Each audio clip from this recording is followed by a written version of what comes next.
Thank you, Ryan, for sending me the data in regards to, excuse me a moment, folks, I have to get to the right page here. I think it's here. Please check out about mobile group 2 introns. It seems to me that the intron RNA in its reverse transcriptase creates this physical ring in which cDNA, a genetically engineered nucleic acid, is embedded. Okay, so me being me. What are mobile group 2 introns? Well, they're retrotransposons that move within DNA and are found in bacteria, chloroplasts, and mitochondria. Mobile group 2 introns are ribonucleoproteins which consist of a catalytic RNA ribozyme and an intron encoded protein containing reverse transcriptase activity. What is all that gobbledygook about? Well, an intron is a segment of DNA or RNA which does not code for proteins. So it interrupts the sequence of genes. So what is cDNA? Complementary DNA, which is synthetic DNA sequence created from mRNA or RNA for gene cloning, for example. cDNA is used as a tool in gene cloning.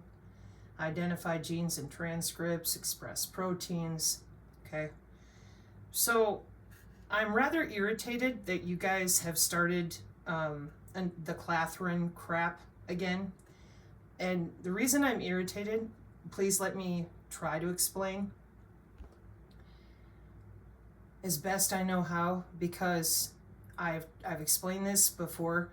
I'm looking at the intra-bio nano things and the intra-body area networks with molecular communication, routing. Routing is how we get this stuff in you and out of you, and they have genomic DNA libraries. Hang on. Yeah, that's what I figured. Okay. So the reason I get pissed off when people get obsessed with one vector is because we have a multimodal, multi-discipline approach with something called omics, which I have been going over repeatedly, waiting for the rest of you in synthetic biology. Those of you who keep talking about viruses, those of you that keep claiming that vaccine, okay, well, we have 20 years of nano.gov, nanoworks.com, and y'all out there are using all these different omics. So for me, so you understand, I'm not in your biology world where I'm only, for example, working with protein folding and, transcriptomics, and that's it. I'm not in your world with just proteomes, and that's it. Just the mRNA translation to proteins, that's it. I'm stuck in this horrible place in which I understand due to the following. I understand that they are using synthetic biology open language to literally log in and rearrange your cell structure in multiple ways. Electricity, methylation, as in electroporation, methylation, epigenetics, genetic circuits, exogenous signals. And what happens is people end up screaming that they've got it figured out. A year ago, I dealt with the Clathrin dot stuff, and then we had to deal with Karen Kingston screaming about quantum dots. And I said, we have a lot more than that. And nobody said a word. I couldn't figure that out. I'm like, if you really want people to know what's going on, why aren't those of you who scream Clathrin and you think you got it figured out because of Charles Lieber or whatever, why aren't you telling them about the ways you changed this stuff around? And by stuff, I mean DNA and RNA and all the omics with your data repositories. This is precision AI healthcare. So you would think with the metabolome and the proteome and all that, you guys would be talking about this for the different things that you are able to do exactly with what Ryan is asking after, reverse splicing, RNA splicing, but you have top down and bottom up for how any of these little molecules at the molecular level, it's called molecular communication, are gonna do what they're gonna do or not. So what I end up seeing, me, Sabrina, is I see how many options that you've got in all these different databases with all these different routing protocols for molecular communication. Quantum routing for molecular communication for intra-body area networks. Okay, so when I get in here, I've got molecular communications options for long range, short range, and they change networks as they're going because the terahertz have got to get closer, further away, and then when they are under the skin, okay, and hang on. Yeah, there we go. So once they're under the skin, because there's axons and capillaries, but then there's rhodopsins and light transduction, pheromones, pollens, and spores, and the encoding and emission and propagation of the molecule itself, because the molecule itself is, or can be, the carrier. So there's like all these different things, plus the nano routing is super complicated, okay? Because we're talking about the molecular scale, all right? And y'all out there, you get obsessed on one vector, one. And then when I don't focus on it because I know better, as in I know that they're using a combination of their omics. Here's the temperature aware routing protocol for the nano networks. And they have all the different exogenous signal waves that some of you are familiar with because you all think that it's a 3-point pulse or, you know, you don't understand that stuff. Hey, I get it. Believe me, truly. But for me, I'm like, why do you guys keep obsessing over one vector in a system that's built off of human DNA? So you would think that you know right away that it's going to be multimodal and multi-vector to get it done. No, we're back obsessing on Clathrin dots. Okay? Now, I'm working as best I can to try to help you understand. We've got diffusion involved. That's molecules in the air as well. With quantum, with satellites, with spin, homomorphic encryption, and a whole lot of the different ways that we're using the digital twin, how you sit and stand, all these different switches that go on and off potentially with optogenetics and genomics if it has to move things. Here's your control plane stuff. And I don't understand for people that claim that they understand Clathrin and quantum dots, but yet not one of you could get out here and say, all right, so here's the deal. We have synthetic biology open language. Where are you using it? How are you coding your Lego bricks? HOW. That's molecular biology. I haven't even gotten into gene circuits or genetic circuits yet, okay? Because you're storing data in DNA. You're playing with people's DNA. And you've got a ton of data repositories to do it. And I'm not talking about repositories that are open source built and sitting there only. Not at all. We got 20 years of iGEM, 30 years of SynBio, and you're all completely quiet. And here's Ryan and Sal busting their tush, and we're back to Clathrin. Well, I have bad news for you, because I explained this already, but since apparently you don't want to talk about it, with all your plasmids and your Lego bricks. Let me try another one so you understand how ridiculous this is. Because your synthetic biology open language is your Lego bricks. So how do synthetic biology Lego bricks work in DNA? The DNA bricks are short strands of that cDNA, synthetic DNA, that act like Lego bricks to build complex structures. The bricks are programmed to form specific shapes based on the DNA base pair recipe. What's it for? What are these DNA bricks for? Drug delivery, medical devices. Oh, do you notice they self-assemble? Amazing. Okay. And computer circuits. Did you catch that down here? Arranging inorganic materials in circuits. Circuits that can be made of organoids and organelles and all sorts of things. We're talking about the nanoscale, not always nanotechnology. Okay. Hang on. Still going.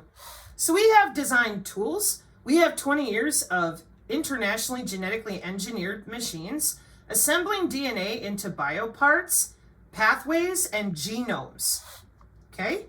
This is in frontier development in the tools and methodologies of synthetic biology, designing predictable biology and rapid prototyping down here. Chassis selection, biopart design characterization and metrology, synthetic system design, in silico modeling, DNA assembly, genome engineering, high throughput, and rapid prototyping in vivo and in vitro. Now, you mean to tell me that as somebody who's serious about figuring all this out, Clathrin is all you need? I just need to know about the Clathrin dots. This is the same bullshit we got with Karen Kingston. Quantum dot. We come to find out there's over 40 different kinds of these quantum dots and how they express, because we're using synthetic biology open language that none of you who scream Clathrin thus far have explained this. Not a one. Now, what I've done, because I want to make sure that Ryan and Sal are not going to spin in circles. I really don't appreciate this. So I just asked some basic questions, and I hope that I'll leave all the links here for you, okay? But this has to stop. This is a menu system of precision AI healthcare. Everybody's DNA is different. Everyone's physical environment is different. So the way that they are handling DNA sequencing for individual humans and the towns they live in are all different. Precise means precise, not, well, Clathrin has to be involved. And that's the only vector that we need to focus on because that'll answer everything. This is synthetic biology, and like I already mentioned, everybody's DNA and epigenetics is different. Why are we doing this again? Watch. So Clathrin is a protein, one, that plays a crucial role in intracellular transport and vesicle formation, okay? And I think this is coming from the obsession with Charles Lieber and all these other people.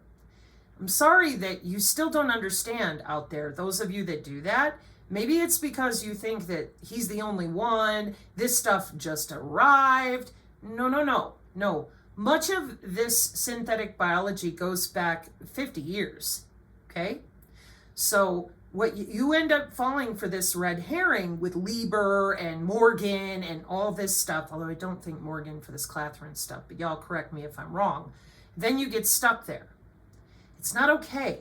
We have a menu system. We have Lego bricks. We have synthetic biology open language. We rearrange plasmids. We have anthrobots and xenobots. We have regenerative medicine. We have tissue scaffolding, wireless tissue engineering. So if Clathrin is the only protein that we're using, are you kidding me? Watch. Clathrin is a protein that plays a crucial role in intracellular transport and vesicle formation. What other proteins act like Clathrin? Proteins that function similarly to Clathrin, primarily involved in forming protein coats around vesicles for intracellular transport, include adapter proteins like AP-2, AP180, epsin, and amphiphysin. These proteins help link Clathrin to the cell membrane and facilitate the formation of coated pits during endocytosis, essentially acting as scaffolding for Clathrin assembly. Key points about these similar proteins. Like Clathrin, these adapter proteins help assemble a protein coat around a membrane region, leading to the formation of a vesicle for transport within the cell. Interaction with Clathrin. They directly bind to Clathrins through specific domains, allowing the Clathrin lattice to form around the membrane. Specificity. Different adapter proteins are involved in different cellular pathways, with AP2 being the primary adapter for Clathrin-mediated endocytosis at the plasma membrane. Other relevant proteins. So then I asked, is Clathrin the only intracellular transport protein? No, Clathrin is not the only intracellular transport protein. While it plays a major role in forming coated vesicles for transport, many other proteins are involved in different aspects of intracellular transport, including other coat proteins like COPE, that's what it looks like in COPE, as well as various adapter proteins and snares that facilitate vesicle fusion with target membranes. Clathrin primarily forms the coat around vesicles involved in endocytosis, a process where cells take in molecules from the extracellular environment. And your adapter proteins again. This is synthetic biology. They use something called biomimetics. What is biomimetics? The study of nature to create new technologies that improve human life by mimicking nature.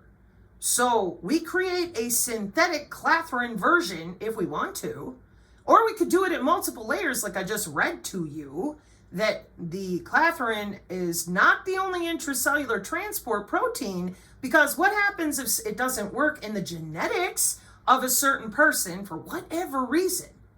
They're going to have a workaround for that. Okay, we're not done. Hang on. So then we have protein folding. The reason I just explained that is because I've been over here. They've been very excited about protein folding in AI. Because the AI will do it for them, finding the best intracellular transport with the most energy efficient molecular communication based on the best epigenetics and the fenestration of the cell structure and the substrata of different adipose tissue, muscle tissue. This is precision AI healthcare. Not everybody is using their Clathrin. But it's coming and they talk about it. I'm aware. But they're very excited with their synthetic biology.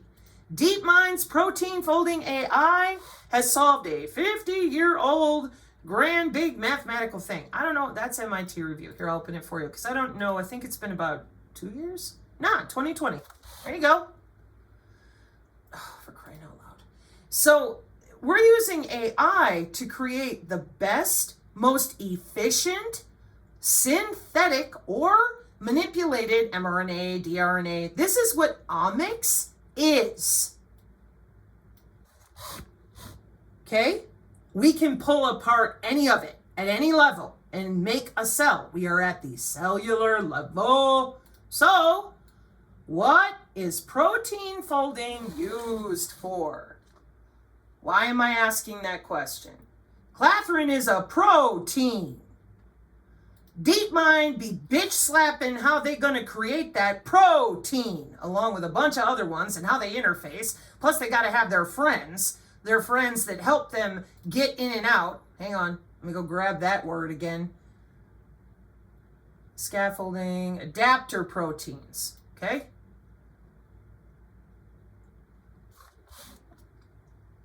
And the only reason I know this, biomedical DNA plasmid weirdos, I hate biology. Sorry, I really do. The only reason I know that they're doing it this way is the AI involved. Because I come from network routing and you're routing this data between bodies. So I'm seeing all these options for the omics along with their databases like the DOE, Gold database. Okay. So what is protein folding used for? Well, protein folding is the process by which a protein's amino acid chain twists and folds into a 3D structure that allows it to function. Protein function. The 3D structure of a protein determines its function. For example, proteins can act as enzymes, channels, or structural components. All right? Do we use protein folding with synthetic biology? Yes. Protein folding is used in synthetic biology to create novel protein structures and assemblies. Then you throw in the different types of activation: light, sound, pressure, temperature. Yeah, that's all organized in the W band, and it's all different. So, if we're going to get obsessed with one protein, you're leaving out DNA origami. If we're going to get obsessed with one type of protein and assembly, you're in trouble because you're missing all this synthetic biology coding.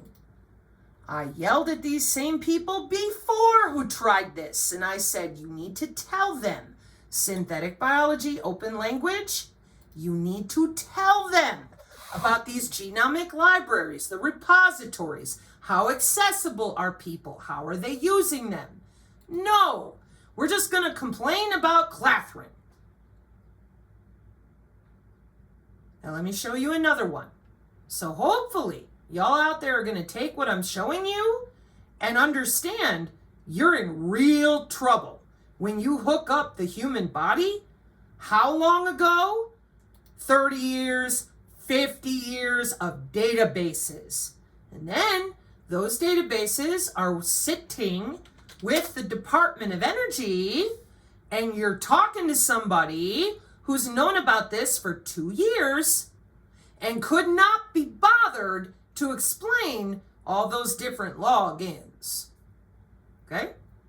That's all I'm going to say about that for now.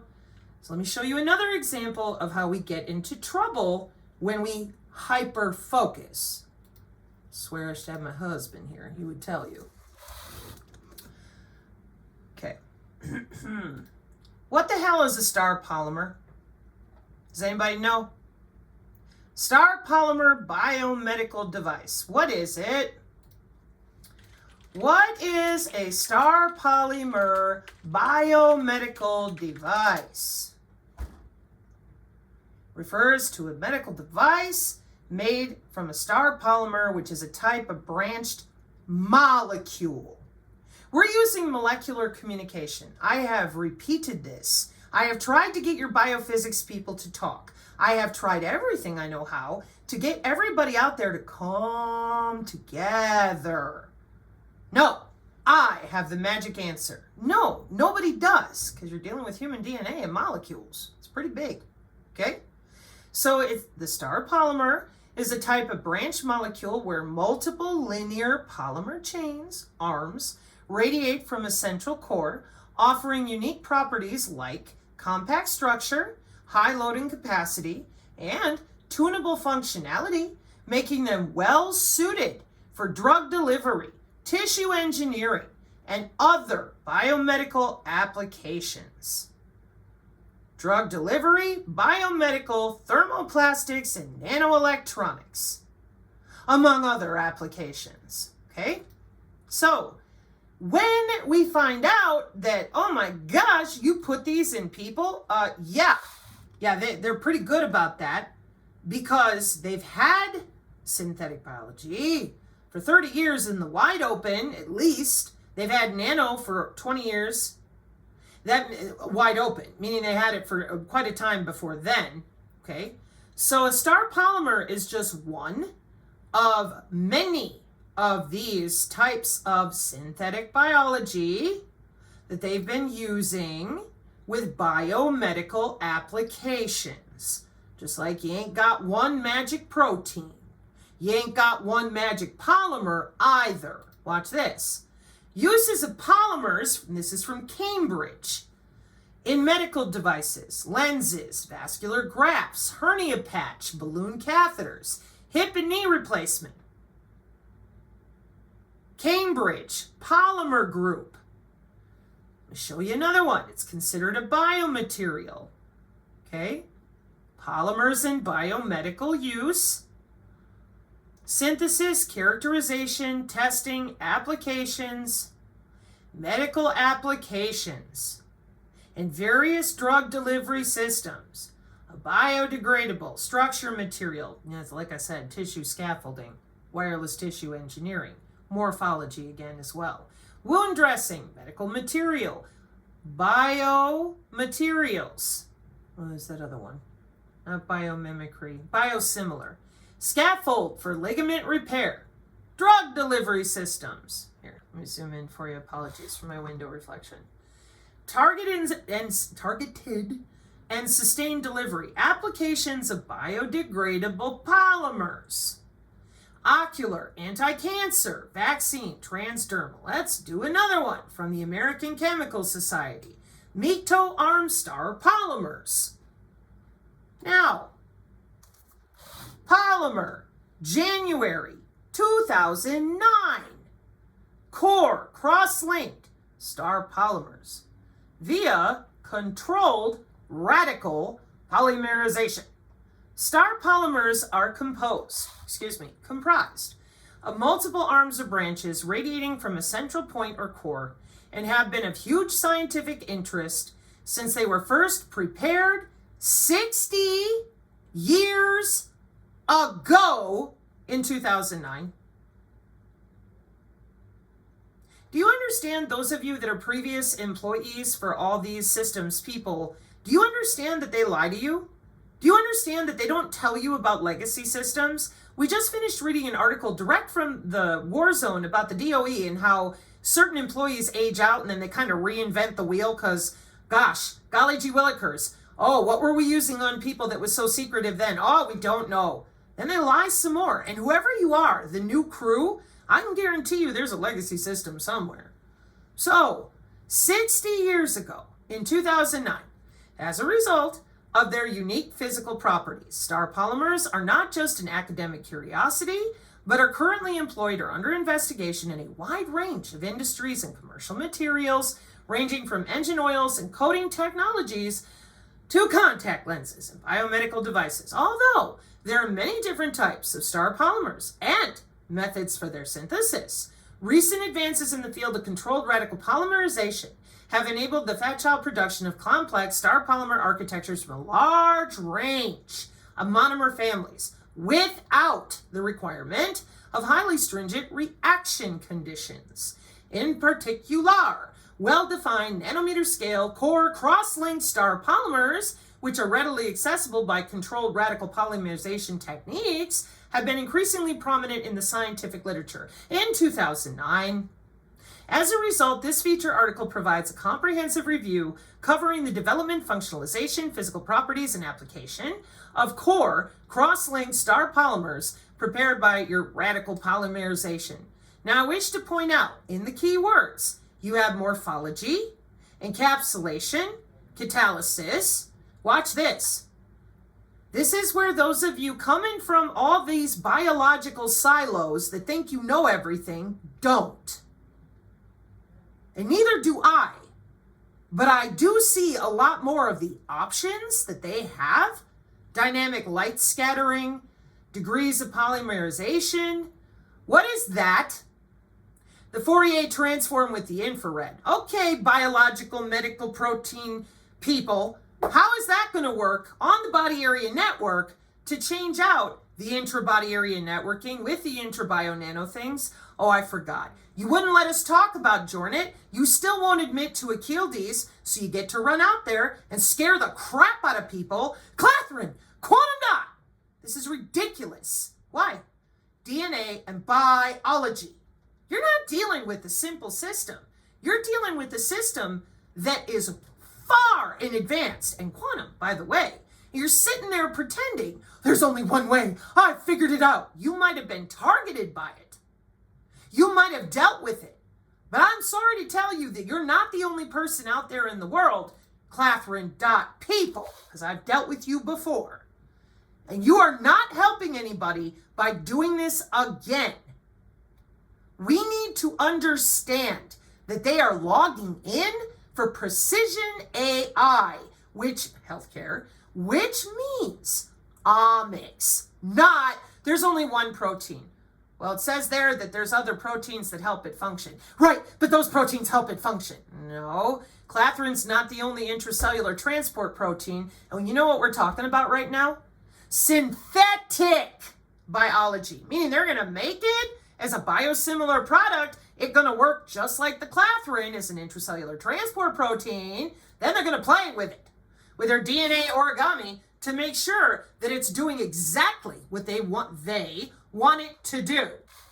Oh, and they've been working on this. It ain't new. It's not new. And I'm like, whoa, boy, is that a lot of omics. And no wonder they have a synthetic biology open language to hack the human bioelectric code. So you'll have to excuse me, but you're using computer software under people's skin to manipulate the environment around them using air molecules, pressure, sound, heat, and other bodies. And I'm really damn tired of seeing good people trying to chase their fucking tail because you need a title and a tiara, or you're following the wide open spotlighted people like Lieber and nothing else. Would it surprise you to know that given it is synthetic biology and AI that we've upgraded, and we're still upgrading right now? Seriously? That would surprise you, right? Clearly. Got another one for you. Those of you that still can't deal.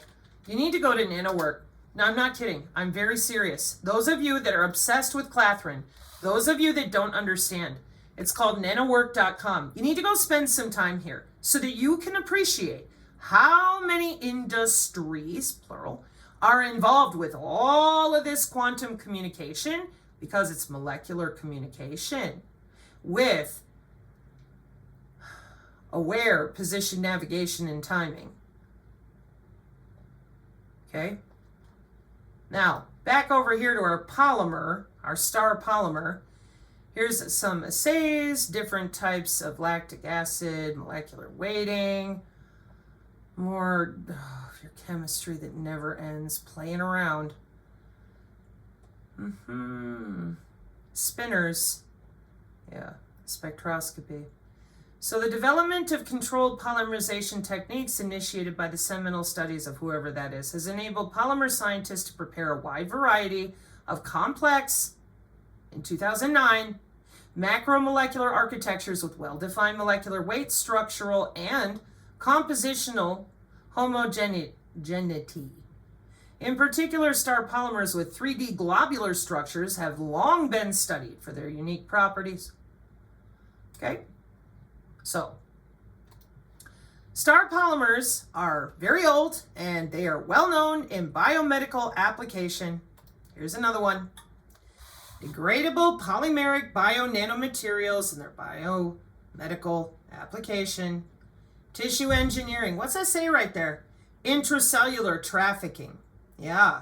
Targeting diagnostics, wound dressing, gene delivery, biosensors, drug delivery. Hey man, you're the people out there that keep wanting to complain about this stuff that nobody understands. Even I can't stand it. But you won't tell them their butt is tethered to the cloud and that someone has a remote to their central nervous system, because that's too hard. To tell them that their body's electrical and that you have people playing Lego bricks with their own cells. Dude, even Celeste Salum told people that. The Lego bricks? Okay.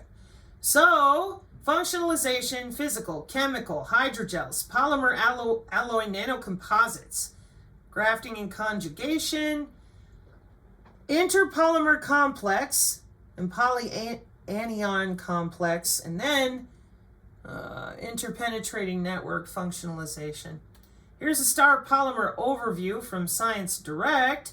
Arm first, core first, arm first. These things, when they communicate, they emit signals, okay? And those signals are part of my world inside of the interbio nano things routing, all right? So let's see. Macromolecular architectures and soft nano objects, Polymer Science, a comprehensive reference, 2012.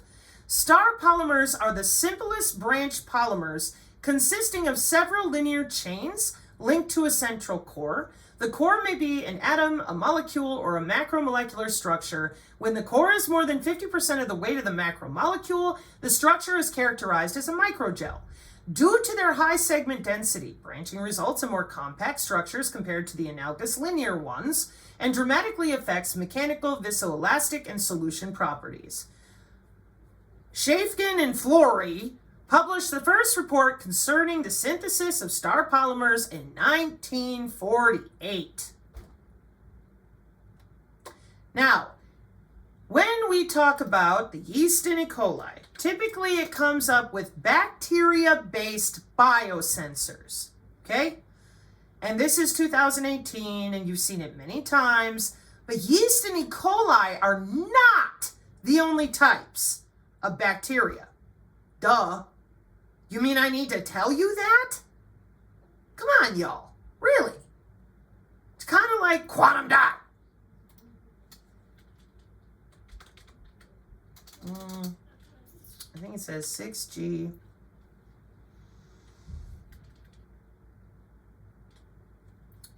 No, not beyond 6G, and not the timeline. See, guys, in your sensors. Oh, it's the name of a paper that I need to have more readily available.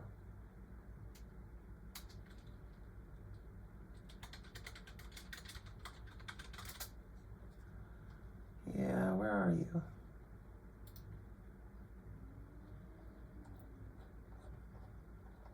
If I have to, I'll break away and find the paper. There's a huge amount of these things. It's just so crazy massive because you're using molecular communication.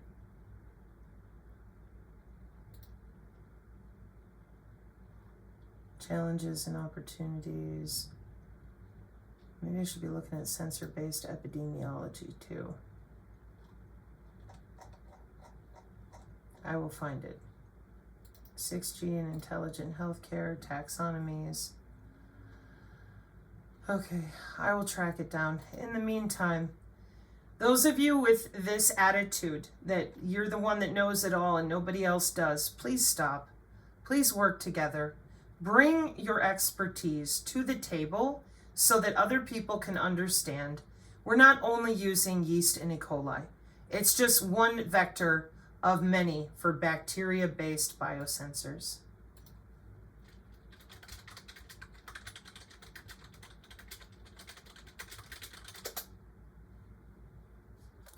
It's difficult to provide a precise number of bacteria-based biosensors as research is developing new ones constantly.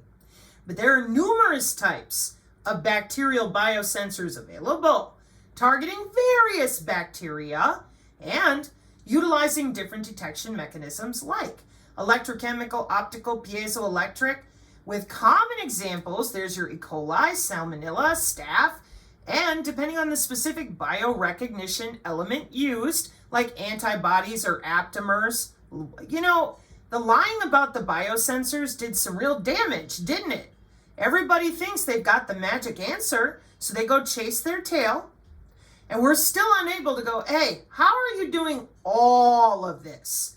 The omics, the bacterial-based biosensors, the polymers, the bio bricks, the Lego bricks, the logging in and out with the omics. How HOW is every single one of these systems connecting with the human body?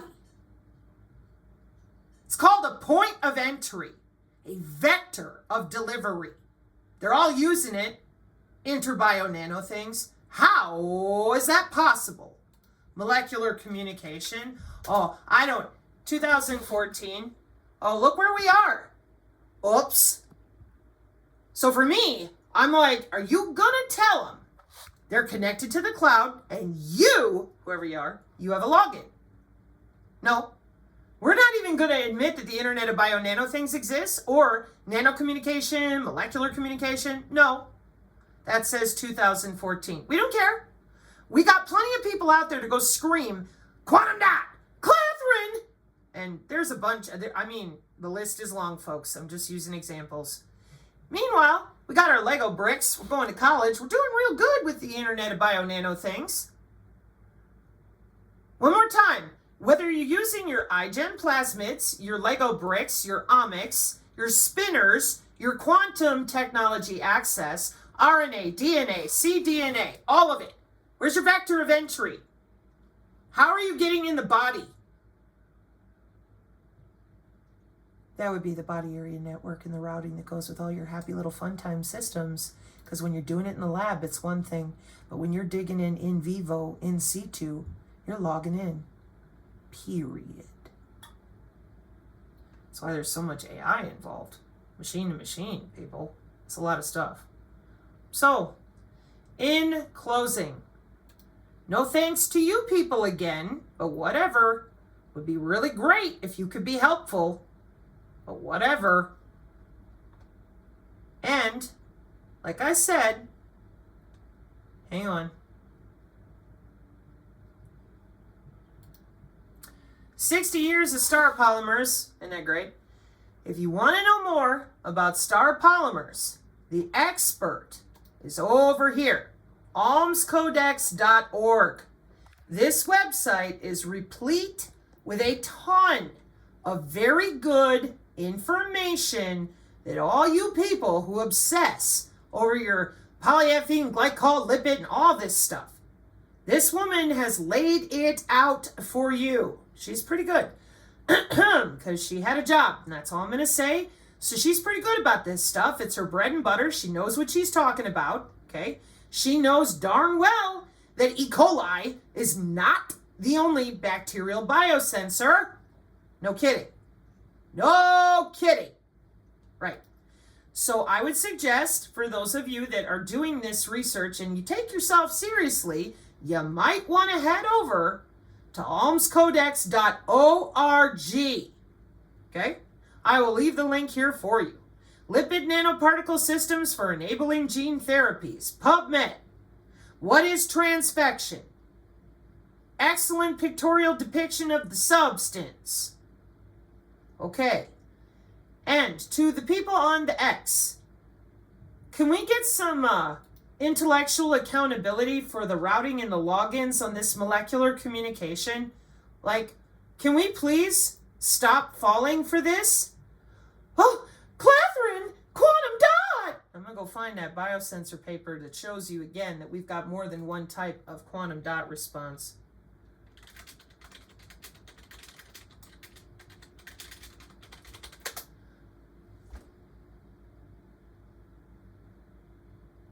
Oh, so there's a variety of nanosensors based on different nanomaterials, no different than the lipids and the omics for different DNA and biology. Wow, like what? Carbon nanotubes, gold nanoparticles, magnetic nanoparticles, plus your own cells themselves. Oh, quantum dot strengths. They're often used in nanosensors due to fluorescence. Okay, so are quantum dots the only nanosensors that use fluorescence? No.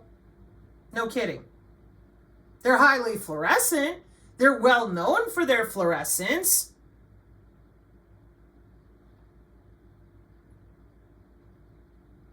What do you see? Up conversion nanoparticles. Let me show you where that is so those of you, like, maybe you'll understand my irritation. Maybe. Maybe not, but I'll try. So you're upstream and downstream of your nano. Where's my little image? And not that one.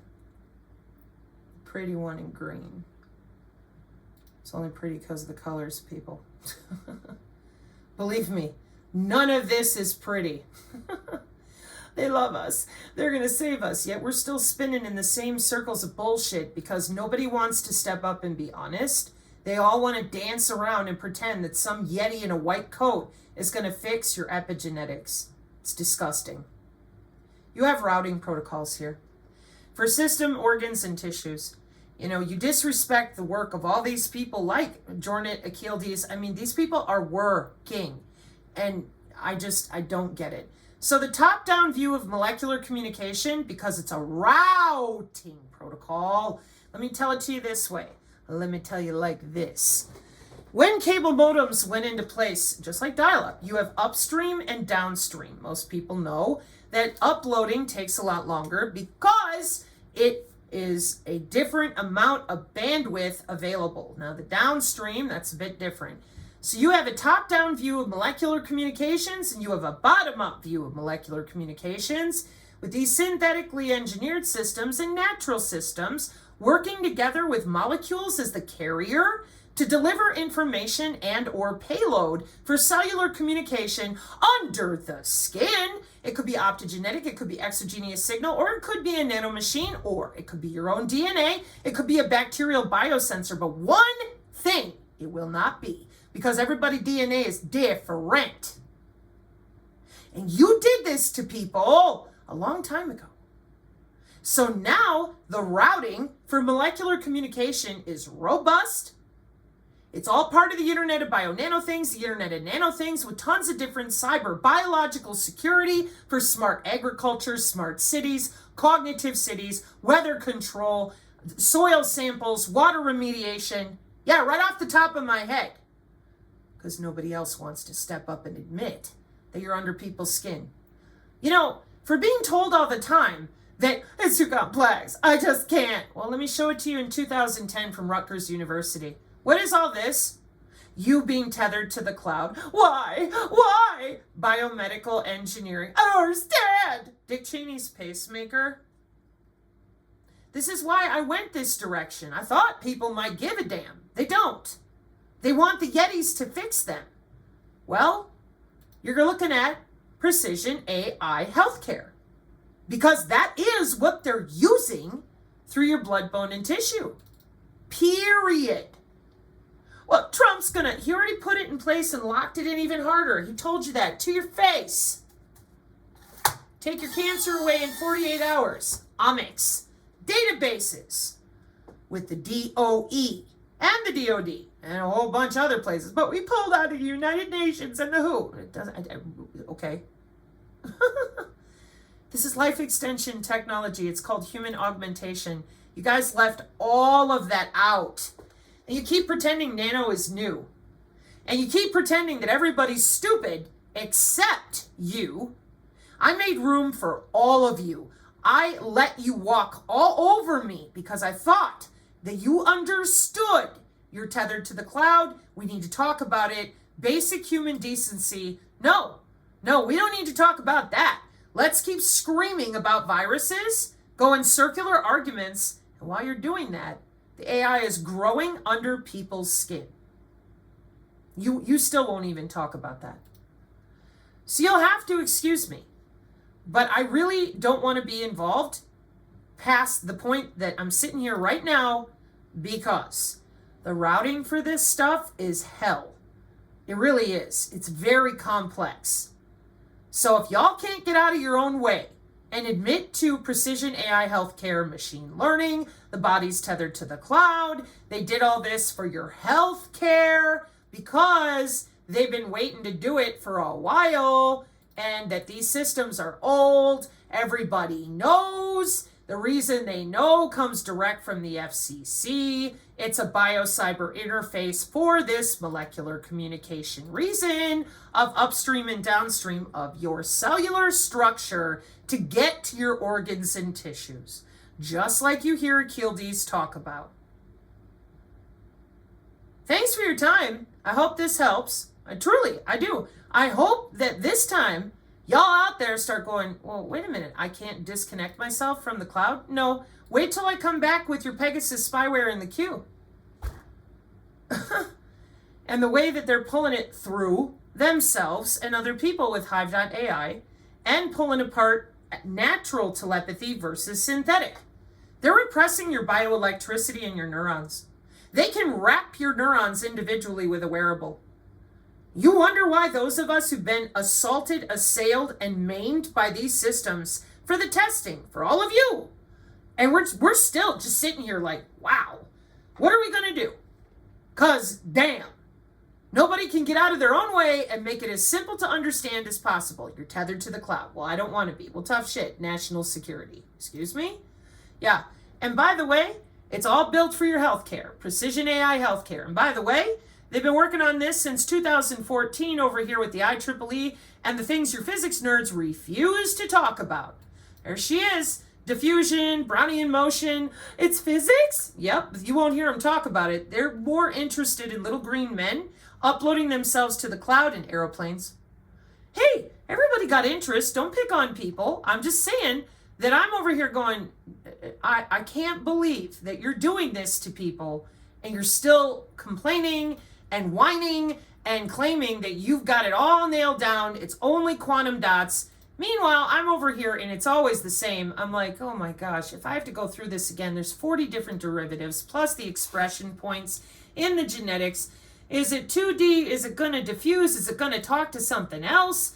And then, but it's fluorescence. They're not the only one. That's why I made fun of her for it. I'm like, what are you doing? Then I found out she was from BioNTech and helping frauds like Pavlov-Lapova. And I'm like, oh, you're screwing with people so they can't figure out what the hell's going on. Yeah. So now that they've had 5 years to do that to you and they're the only ones anybody will listen to because you didn't make them accountable. No, you didn't. Kind of like I tried to stand up for myself in our community and y'all said, shut up! We don't need to worry about that. Focus! Okay, well this time you need to clean up your own messes. All right? Because you're dealing with rowdy bodies. And if you don't deal with that, with the machine-to-machine and the AI involved, you're never gonna, you're done. Because we don't only have nanosensors, and even where we do, hang on, let me zoom in for you. Optical, electromagnetic, mechanical, affinity-based, catalyte-based, active, passive, and I haven't even shown these yet. Check it out. The role of quantum dots, biosensing, bioimaging, wireless drugging, food safety. Hello? That's the only one. No. So if you want to make it simple for people, why aren't you telling them they're connected to somebody's login with the Department of Energy? Gee, I wonder. It's real simple. Biosurveillance, with that human anatomy none of you will talk about, with the study of bioelectromagnetics, with a machine learning algorithm only for them. What are you guys protecting so hard? Why is it that you can't talk about this like credible professionals? One more time. It's not hard, it's ugly. As I've just laid out for all of you who think you know it all. It's very simple. If someone else has a literal, exogenous, external, wireless remote to my central nervous system, and they do, that's the back end of the Internet of Medical Things. I just went over this again in regards to its life wave, visible light communication and manipulation. Wait till I get back to the rhodopsin. So your central nervous system is their backbone, their personal playground. They're running you around. They're shoving signals in and out of you. And you're running to your white-coated Yeti who tells you nothing and going, oh my God, what am I going to do? Remote me harder, Daddy. I need 6 more injections. We can't tell on them. We have to all get along. Well, do you notice that when you do that, you end up with people who waste your time and run you in a circle on purpose for psychological operations, which are justified throughout every nation to achieve a military mission? Yeah. The military mission in this case, your cognitive cities, in which they're going to, the city, is going to have a personal relationship with the Internet of Thoughts and the Internet of Behaviors to ensure that you do exactly what your cells tell you to. Did you hear me there?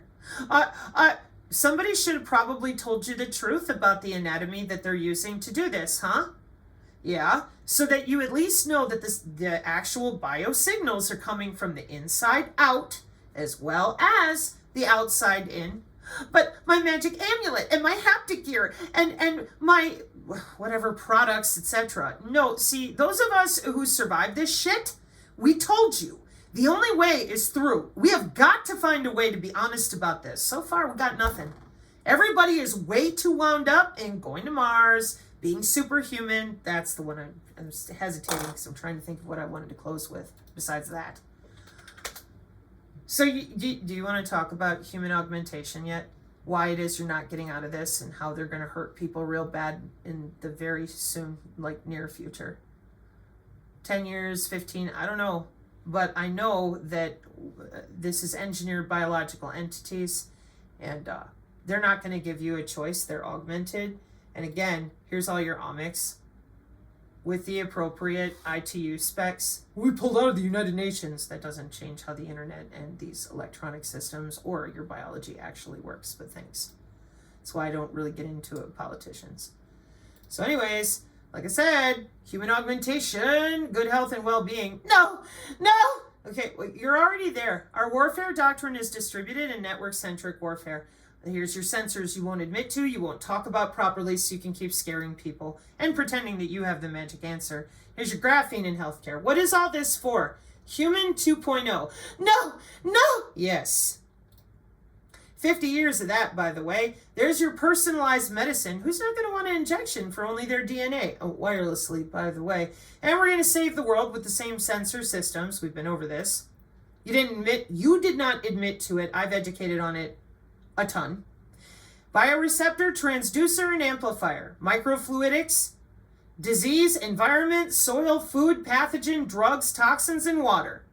They're not real. Oh, incredible. So while you were wasting everyone's time for 5 years now, what do you think they've been doing? Well, I'll tell you. They've been doing what the nation states decided to do. We're going to augment the population. We got market share. We're in phase 2. We're good. And the rest of you are not going to take this away from them. They're not like you. They're augmented, and they want to be. They want that AI under their skin. They do not want to be human. Human 2.0 is better than human. They are fixing you, polymerizing you from the inside and driving you around. You can't cleanse your own DNA. You can't cleanse forever. We're all just sitting here letting these con artists and grifters and operations destroy our nations. The onus is on you. I'm not taking responsibility for this type of abject stupidity and divorcing yourself from your own intellect. Every single one of you is smarter than this. So I hope it's an oversight. Kind of like I made my own mistakes. Hey man, we all make mistakes, right? Okay. You have everybody on a button press. You're dealing with your industrial systems. You will not have a commercial solution for an industrial system or a warfare doctrine. No shit. The DoD doesn't leave anybody out. Duh. Mark 5:36, amen.